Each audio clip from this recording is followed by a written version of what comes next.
On the one hand, you can argue that people should be able to pick what is the best choice for them. But on the other hand, you could argue that taking this choice away from them is actually in their best interests.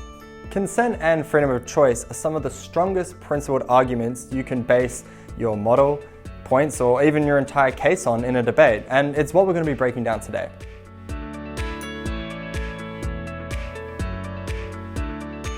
Hi everyone, I'm Maddie, this is Alex, and you're watching another Conquering Debating video. Consent and freedom of choice are really two sides of the same coin. It's just saying that a person should have the ability to properly consent to the things that are happening to them, and as part of that, the ability to express their freedom of choice. This often comes up in debates on banning something, so for more useful and helpful content on this, check out our video on banning debates. The main aim of a freedom of choice argument is to show whether someone can or can't freely consent to the thing that's happening to them, and as a result, whether this thing should or shouldn't be banned. As a general rule, people know themselves better than pretty much anyone, in particular governments, and so there's a really high threshold to prove that someone's freedom of choice should be taken away from them. There are 4 elements to prove that consent does not exist.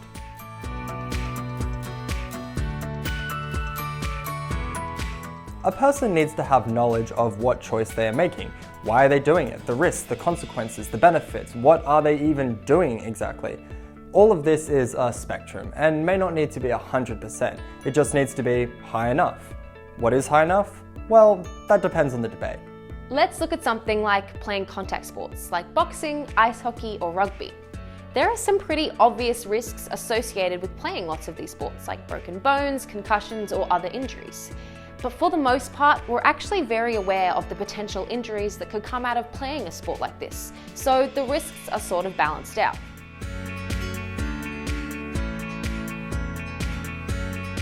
We have to ask ourselves, does the person have full mental capacity to make an informed choice?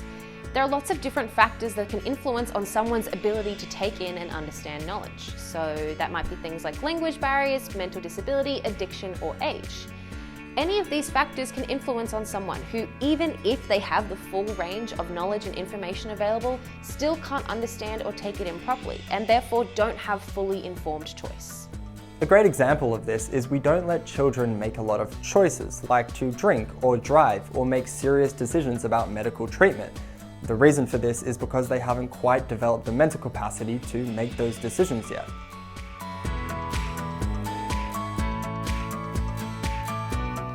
A choice is not valid if there's no other choices a person can make. A person needs to be able to say no and have other good choices to choose from. If there's a series of choices, all of which are bad, this doesn't constitute fair choice. A classic example of this is voting.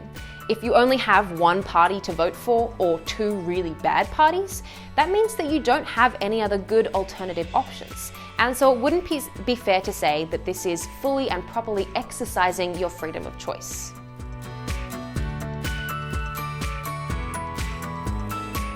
A person must be able to make an informed choice themselves, so meaning without any undue influence or pressure from others. On the extreme end, this can mean something like having a gun pointed to your head, but on the more mild and common end, it means things like family, cultural, or societal pressure. It is, however, important to note that choices aren't made in a vacuum, so there's always going to be some level of influence or guidance from others. We just have to look at the spectrum of influence and when it can be too much. Let's look at the example of making certain vaccines mandatory, and in this case, the affirmative has proven that the disease we're vaccinating against is very life-threatening. So the question becomes, can the government save your life against your will? This is really interesting, and examples of this existing are much more common than you might think. It can be argued that it's the government's responsibility to take care of us, both individually and as a collective. On top of this, people don't always know what's best for themselves and will often make decisions that have a negative impact on them. So, creating policies that help and serve people, even if they don't want them, is not just acceptable, but it's a sign of strong and effective governance.